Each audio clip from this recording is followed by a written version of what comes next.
I say when somebody passes, the essence of all their traits either converts into one person or many. And if it's dispersed, we tend to think of it not as a reincarnation.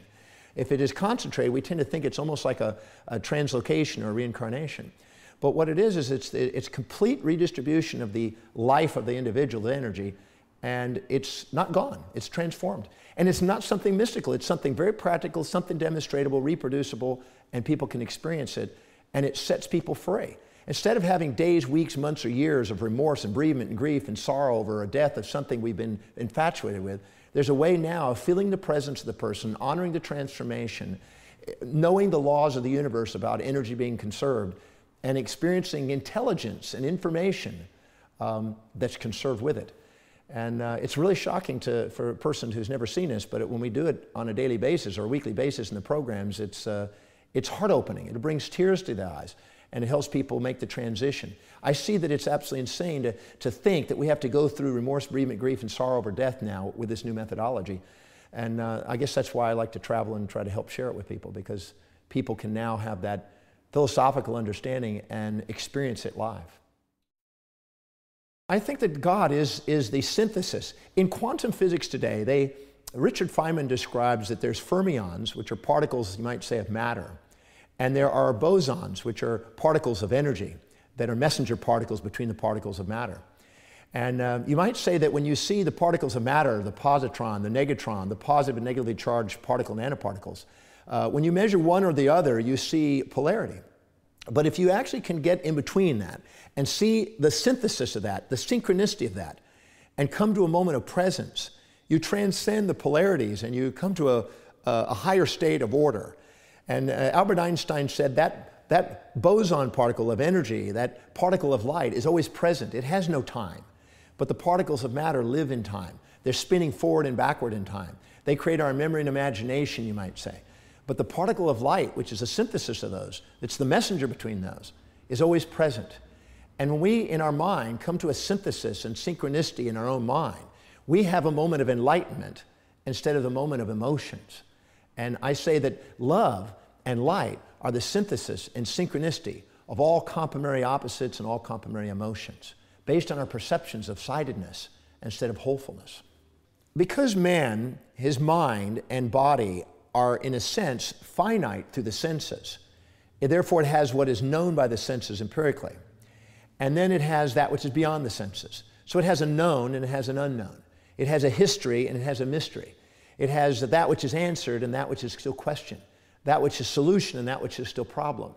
And because there's always a problem, mystery, and question that's yearning inside us, a void that we're striving to fill, we always have a yearning to try to solve the next mystery and to grow and expand on the great deep. When we do, that mystery is always the part that awakens inside us, the yearning for answers. And religion is a way of giving us those answers intermediately until science closes it and answers that from the natural laws and finds the hidden order in it, finds the rationality in it. So we must have, in a sense, religion and the mystical component to keep us on the quest, but we must have the rational component to keep closing down and bringing the order to that which was chaos. So I think that we need both. True science and true religion are saying the same message. Pseudoscience and pseudo-religion are at odds with each other. And so true mystical experiences occur when we bring the pairs of opposites into unity. And the same thing occurs in physics. When we take the positron and negatron and particle accelerators and merge them together, we create these vast powers and energies. So the very Planck's dimensional states of energy that we have access to in physics may be the very singularity and cosmological origin point which the religious people have described as the origin of life or God. So I think that when somebody says that science and religion can't be intertwined, I think that true science and true religion are entwined. But we create our own interpretations of science and religion with our value systems and tweak it. The underlying inherent order in the universe is there. What we do with it is our own interpretations. There's been an argument for centuries whether mathematics is inherent in the universe or is it something that we create to satisfy our uncertainties and our anxieties to try to bring order to it. And the answer is both. There is natural inherent order in the universe that has a mathematical concept to it, but we also impose on it as we're coming to the realization of it. So we build on top of it with our anthropomorphism, and then we also discover what's actually there. And I think that that's the difference between pseudo-religion and true religiosity. Albert Einstein said that there's a true religiosity.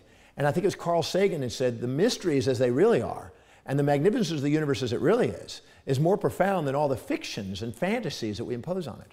And so as we conquer our own fantasies and delusions and come to the realization of the order that's there, we come inherent to this divine experience that awakens us. And true religiosity is awakened in true science discoveries.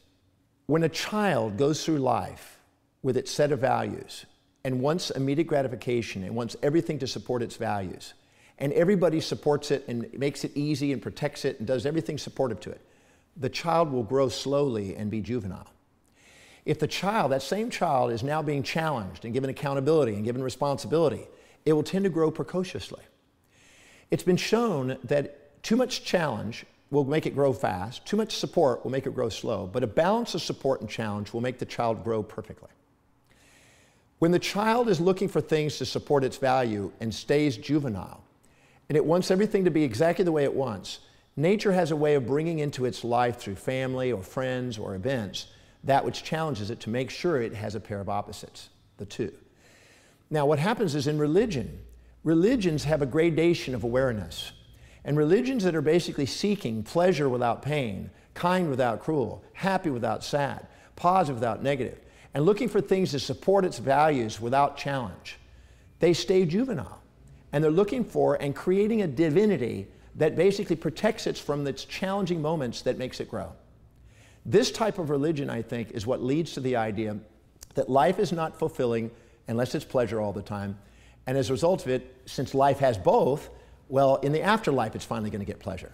So the masses of people that are caught in that stage of awareness will automatically be subordinate to those that sell them the idea that in the afterlife, they'll finally have peace, they'll finally have happy, they'll finally have this, instead of embracing the true balance of life.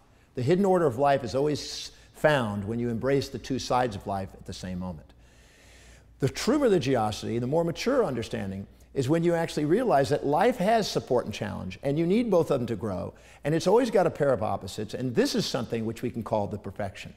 The divine perfection is the synthesis and synchronicity of opposite, which is what true love is about, and is what's true fulfillment. Half fulfillment is seeking one side. The other half fulfillment that you deny keeps you from having true fulfillment.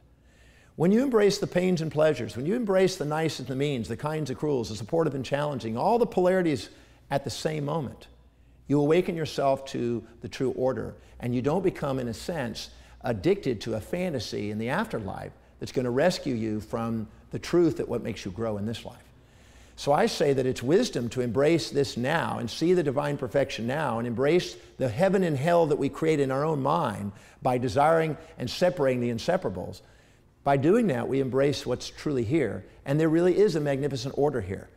I don't look for the afterlife to bring me fulfillment, because every single day I have something to be grateful for, and I can stop and see the pairs of opposites now and realize that I've been loved, because love is always a balance of support and challenge, always the balance of the two sides.